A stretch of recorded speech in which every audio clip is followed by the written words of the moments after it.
Adiós, Dolores. Empecemos esto con la mejor noticia. Dolores Umbridge, la mujer que hacía que Voldemort pareciera solo estar de mal humor, recibió exactamente lo que se merecía. La ex gran inquisidora de Hogwarts, amante de los cardigans rosas y coleccionista de platos de gatitos, fue arrestada, juzgada y condenada por crímenes contra los nacidos de Muggles. Su defensa fue, básicamente, solo seguía órdenes. El ministerio dijo que no, un fuerte no. Cadena perpetua en Azkaban. La mala noticia es que, para cuando Umbridge llegó a Azkaban, los dementores ya no estaban. Ni uno solo, los habían retirado a todos. Lo que significa que Dolores Umbridge, justo ella, se salvó y terminó en una celda tranquila, en lugar de la miseria supernatural que se había ganado. Todo el mundo mágico sintió eso. ¿Cómo duele?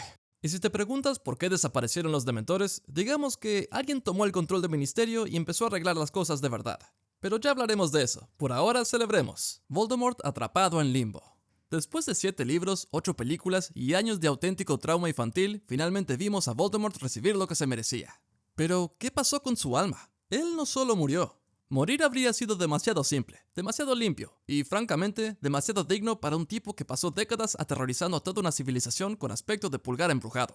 Debido a los Horrocruxes, 7 fragmentos de su alma que escondió por todo el mundo como la búsqueda del tesoro más aterradora de la historia, Voldemort había mutilado su alma más allá de toda reparación. Cuando Harry finalmente lo derrotó, no quedó nada lo bastante íntegro como para seguir adelante. Rowling confirmó que lo que queda de su alma quedó atrapado en un limbo permanente, incapaz de avanzar e incapaz de volver, sin forma, sin poder y atascado, para siempre.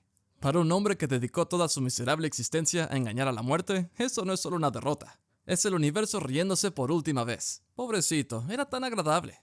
El niño que se casó. Después de sobrevivir 2 veces a la maldición asesina, morir una vez y derrotar al mago más temido de la historia, Harry Potter hizo algo para lo que nadie lo había preparado. Él sentó la cabeza. Se casó con Ginny Weasley, lo cual, si prestabas atención desde la cámara secreta, era absolutamente inevitable. Juntos tuvieron 3 hijos, James Sirius, nombrado así por su padre y su padrino, porque Harry aparentemente hizo una lista. Albus Severus, nombrado así por 2 directores, uno de los cuales complicó la vida de Harry a propósito. Y Lily Luna, nombrada por su madre y por la chica que pasó la escuela buscando criaturas en las que nadie más creía. Harry creció debajo de la escalera, sin familia, sin torta de cumpleaños y sin nadie que se preocupara por él. Terminó con 3 hijos y una esposa legendaria. La relación que tomó 7 años. Mira, nadie está sorprendido. Estos 2 estaban discutiendo, peleando y mirándose con ojitos desde el 3er año, mientras todos alrededor de ellos estaban gritando internamente. Ron y Hermione se casaron después de la guerra y tuvieron 2 hijos, Rose y Hugo. Rose supuestamente heredó la aterradora disciplina académica de Hermione y la habilidad de Ron para devorar una comida entera en 4 minutos. Hugo está menos documentado, lo que sinceramente podría significar que es el Weasley más normal de toda la historia. Ron se convirtió en padrino de James, el hijo mayor de Harry, porque al parecer estos 3 no podían ni tener hijos sin seguir completamente entrelazados. El trío de oro, ahora con miembros diminutos adicionales del trío de oro. Adorable. El mundo mágico no tenía ninguna chance. El final perfecto de Neville. Neville Longbottom, el niño que olvidaba su varita, derritió 17 calderos y pasó la mayor parte de su primer año aterrorizado por sus propios compañeros, terminó siendo una de las figuras más respetadas de Hogwarts. Sí, tómate un momento. Después de trabajar brevemente en la oficina de Aurores, porque aparentemente decapitar a una serpiente gigante con una espada legendaria te capacita para casi cualquier trabajo, Neville siguió su verdadera pasión y se convirtió en profesor de herbología en Hogwarts. Luego en jefe de la casa de Gryffindor, la misma casa que una vez lo vio recibir un maleficio en las piernas por parte de Draco Malfoy en el pasillo. De niño olvidado a la persona que forma la siguiente generación de Gryffindors. El arco absoluto. Y antes de que lo digas, no terminó con Luna. Las películas de las Reliquias de la Muerte impulsaron esa idea y el internet se las llevó. Pero en realidad se casó con Hannah Abbott, compañera del ejército de Dumbledore, y ellos vivieron juntos encima del caldero chorreante. Profesor de herbología de día, marido del dueño de un pub de noche. Honestamente, el final perfecto para Neville. De loca a legendaria. Luna Lovegood pasó años siendo tratada como rara, soñadora y ligeramente desconectada de la realidad. Y luego, ella se convirtió en magizoóloga, viajó por el mundo y descubrió múltiples especies mágicas completamente nuevas que nadie había clasificado antes. Pero hay noticias más grandes todavía. Ella se casó con Rolf Scamander, el nieto de Newt Scamander, el hombre que escribió el libro sobre las criaturas mágicas. Ellos tuvieron 2 hijos gemelos, Lorcan y Lysander, y fueron criados en un entorno donde ser poco convencional no era solo aceptado, sino prácticamente obligatorio. La chica a la que todos subestimaron terminó ampliando el conocimiento mágico de formas que nadie más atrevió a intentar. Curioso cómo funciona. ¿Y la búsqueda del Snorkack de cuernos arrugados? Luna nunca los pudo encontrar, pero aún así buscó, y no se arrepintió de absolutamente nada. Los Dementores fueron despedidos. ¿Recuerdas a Dolores y cómo se perdió su fiesta de bienvenida con Dementores? Bueno, aquí está por qué. Durante siglos, la brillante solución para la seguridad penitenciaria fue contratar criaturas de 3 metros que chupan almas y rezar que todo saliera bien. Totalmente infalible. Excepto por el pequeño detalle de que los Dementores cambiaron felizmente de bando en cuanto Voldemort les prometió ilimitada comida. Un pequeño fallo en el plan. Después de la guerra, Kingsley Shacklebolt, el nuevo Ministerio de Magia, observó la situación de los Dementores y dijo: absolutamente no, fuera, a todos, permanentemente. Azkaban recibió mejoras de seguridad de verdad. Aurores entrenados, barreras mágicas, constructos encantados, una prisión gestionada por personas reales que toman decisiones reales, en lugar de criaturas que se alimentan de miseria humana. ¡Qué idea revolucionaria! Solo le tomó al mundo mágico 1000 años para llegar hasta ahí. El niño que ascendió. Harry Potter saltó su 7º año en Hogwarts, se unió a la oficina de Aurores sin ninguna titulación formal, y a los 26 años, él mismo ya estaba dirigiendo el departamento entero. Él se convirtió en la persona más joven en ocupar ese puesto en la historia del ministerio. Una institución históricamente dominada por magos que pasaban décadas escalando rangos cuidadosamente, asistiendo a reuniones, rellenando formularios y en general haciendo las cosas de la manera lenta y respetable. Harry lo hizo antes de que su cerebro terminara de desarrollarse, lo cual, teniendo en cuenta muchas de sus acciones, encaja perfectamente. También volvía a Hogwarts ocasionalmente para dar clases como invitado de defensa contra las artes oscuras. Voldemort pasó 30 años intentando dominar el mundo mágico. Harry lo dirigía a los 26, casualmente. ¿Voldemort quién? Durante años, decir el nombre de Voldemort en voz alta en la Gran Bretaña mágica era el equivalente social a entrar a Azkaban, tocar el hombro de un dementor y pedirle por favor un abrazo.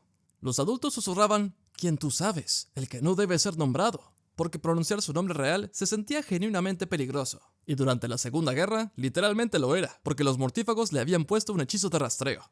Pero después de la guerra, ocurrió algo extraordinario. La gente empezó a decirlo. Voldemort, en voz alta, naturalmente, en conversaciones, sin susurrar ni mirar por encima de sus hombros. Su nombre perdió su poder en el momento en que él perdió el suyo. El mago tenebroso más temido de un siglo, reducido a un simple nombre que la gente pronunciaba durante el desayuno. Parece que la mejor forma de derrotar una leyenda es volverla ordinaria. Conmemoración de Hogwarts. La batalla de Hogwarts se llevó a muchas personas que amábamos. Fred Weasley, Remus Lupin, Nymphadora Tonks, Colin Creevey y 50 más personas que fueron a luchar cuando no tenían que hacerlo. El mundo mágico simplemente no siguió adelante fingiendo que eso no había ocurrido. Se estableció un monumento conmemorativo oficial, y McGonagall supervisó conmemoraciones anuales en Hogwarts cada año en el aniversario de la batalla. Porque hay cosas que merecen ser recordadas como es debido, no solo en privado o en conversaciones en voz baja, sino de manera oficial, pública y permanente. Para un mundo que pasó años fingiendo que Voldemort no existía, elegir no olvidar jamás lo que él les costó fue lo más importante que pudieron hacer. Sin piedad para los mortífagos. Después de la guerra, el ministerio hizo algo en lo que había fracasado espectacularmente después de la primera derrota de Voldemort. Realmente exigieron responsabilidad. Nada de perdones. Nada de mirar hacia otro lado porque alguien tenía un apellido famoso o una bóveda enorme en Gringotts. El ministerio reformado de Kingsley sometió a los mortífagos a juicios públicos. Fueron condenados por sus crímenes y fueron enviados a Azkaban. Las excusas eran predecibles. La maldición imperio, lugar equivocado en el momento equivocado. Solo estaba siguiendo órdenes. Algunas fueron creídas, la mayoría no. Por primera vez en la historia mágica, ser poderoso y bien conectado no fue suficiente para escapar las consecuencias. No era un sistema perfecto, pero comparado con lo que había antes, fue nada más que revolucionario. El nombre Fred perduró. George Weasley había perdido a su hermano gemelo, la persona que había estado a su lado cada día de su vida, y aún así siguió adelante. Se casó con Angelina Johnson. Sí, la misma Angelina con la que una vez había salido con Fred. Lo que suena complicado hasta que recuerdas que el dolor y el amor no siguen reglas estrictas. Y juntos ellos tuvieron 2 hijos, una hija llamada Roxanne y un hijo llamado Fred, porque George no iba a dejar que ese nombre desapareciera. Mantuvo la tienda de bromas en marcha, manteniendo la risa viva y siguiendo adelante, que fue lo más difícil que él pudo hacer, y también lo más propio de él imaginable. Fred el segundo creció con el nombre de su tío y el humor de su padre. El legado continuó, porque tenía que ser así. Kingsley lo arregló todo. A este punto, ya sabes que Kingsley Shacklebolt se hizo cargo del Ministerio de Magia. Él fue el que se deshizo de los Dementores, organizó juicios justos para los colaboradores de los mortífagos, y de alguna manera él logró todo eso sin ningún discurso innecesario, ningún memorándum ministerial que nadie iba a leer, y ningún retrato suyo en el vestíbulo. Kingsley dirigió todo el ministerio con un nivel de competencia básica y justicia tan rara que lograrlo prácticamente califica como un milagro de la naturaleza.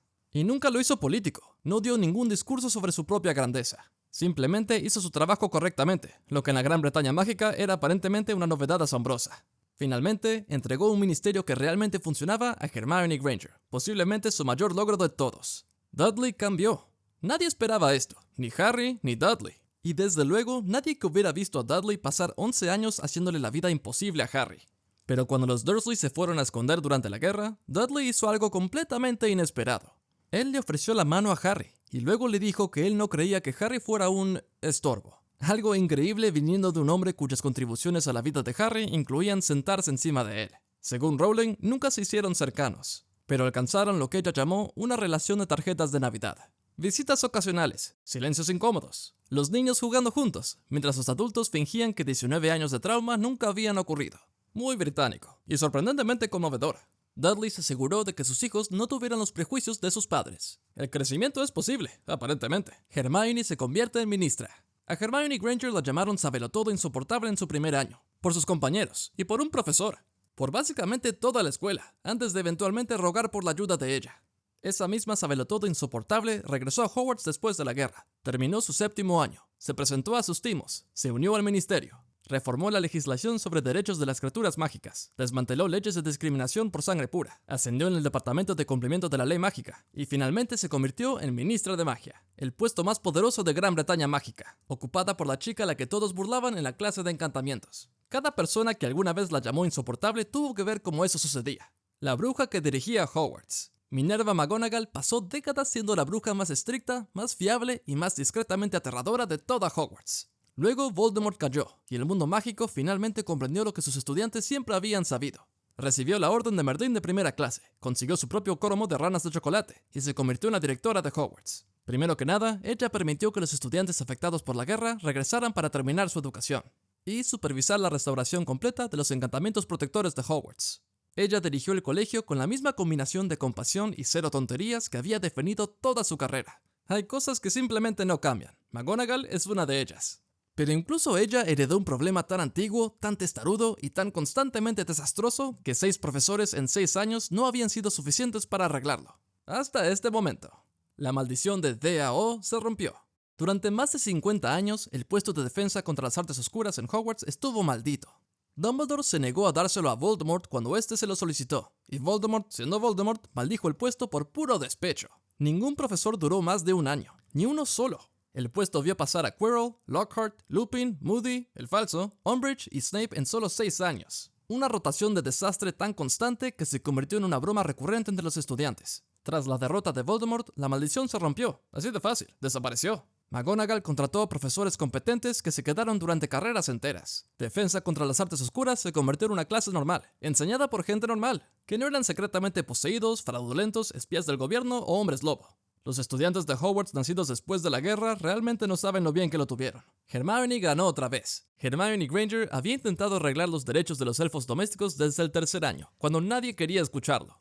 PEDDO fue objeto de burlas, ignorado y tratado como un pasatiempo vergonzoso. Luego se unió al ministerio, obtuvo poder real y lo convirtió en ley. Por primera vez en la historia mágica, se introdujo una legislación que protegía específicamente los derechos de los elfos domésticos y otras criaturas mágicas no humanas. No fue perfecto inmediatamente. Siglos de actitudes profundamente prejuiciosas no desaparecen por una sola ley, pero ahora existía en papel. La chica que no pudo conseguir que un solo estudiante usara un broche terminó cambiando la ley mágica. Nunca subestimes a alguien con causa y la paciencia suficiente para vencer a todos los que se rieron de ella. Fawkes voló lejos. Después de la muerte de Dumbledore, Fawkes cantó su lamento sobre el castillo. Un sonido descrito como simultáneamente hermoso y desgarrador. Y luego abandonó Hogwarts por completo. Rowling confirmó que nunca se vinculó con otro mago. Ni con McGonagall, ni con Harry, ni con nadie.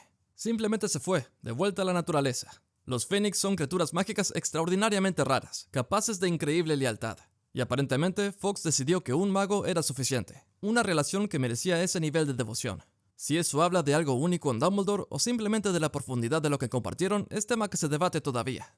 Lo que no es tema de debate es que Hogwarts perdió algo irreemplazable la noche en que Dumbledore cayó, y Fawkes lo sabía mejor que nadie.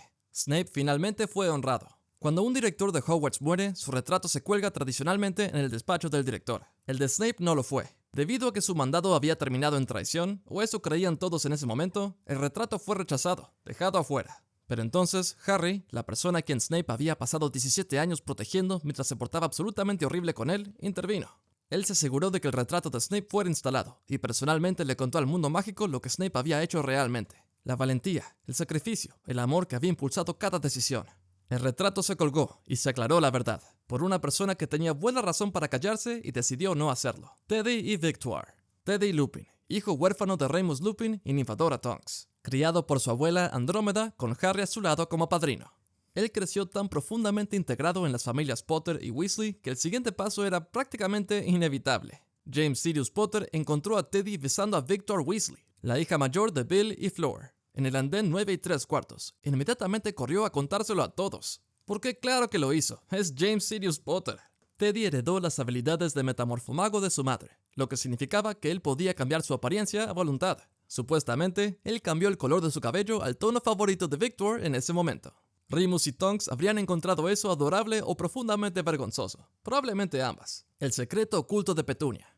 Petunia Dursley pasó casi 3 décadas fingiendo que la magia no existía, constantemente tratando a su sobrino como una molestia y quejándose de los búhos sin parar.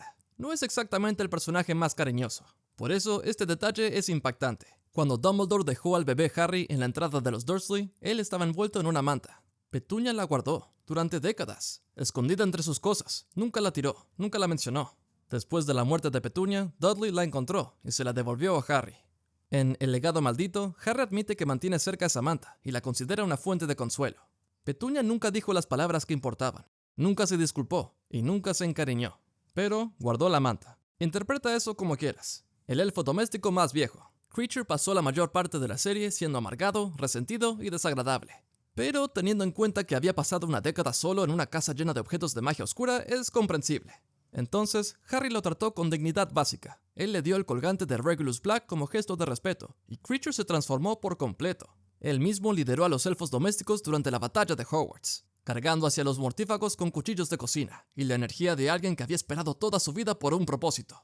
Kreacher vivió sus últimos días trabajando con orgullo en las cocinas de Hogwarts, y eventualmente murió a la notable edad de 666 años, la jubilación más metalera de la historia mágica. Kreacher mereció cada uno de esos años. El premio del Trío de Oro. Los cromos de ranas de chocolate no se entregan así nomás. Piensa en ellos como el equivalente mágico de los Oscars, solo que la categoría es, literalmente salvaron el mundo entero. Y el premio sale saltando de una caja e intenta escaparse. Están reservados para las figuras más legendarias de la historia mágica. Dumbledore, Merlín, los gran fundadores de instituciones mágicas enteras. Así que, cuando Harry, Ron y Hermione recibieron sus propios cromos, esa fue la forma oficial del mundo mágico de decir, sí, de verdad hicieron todo eso. Harry obviamente recibió uno, Hermione obviamente recibió uno. Pero Ron Weasley, el chico que pasó 7 años viviendo en la sombra de su mejor amigo y de sus propias dudas, también recibió uno. Y según Rowling, ese cromo fue su momento de mayor orgullo. No las batallas, no la cacería de Horcruxes, el cromo. Sinceramente, me identifico mucho con eso. Ahora, hablemos de los 10 matrimonios después de las Reliquias de la Muerte explicados. Esa es tu próxima lección en Hogwarts para Muggles. Haz clic antes de que Kreacher diga que el maestro Regulus estaría decepcionado.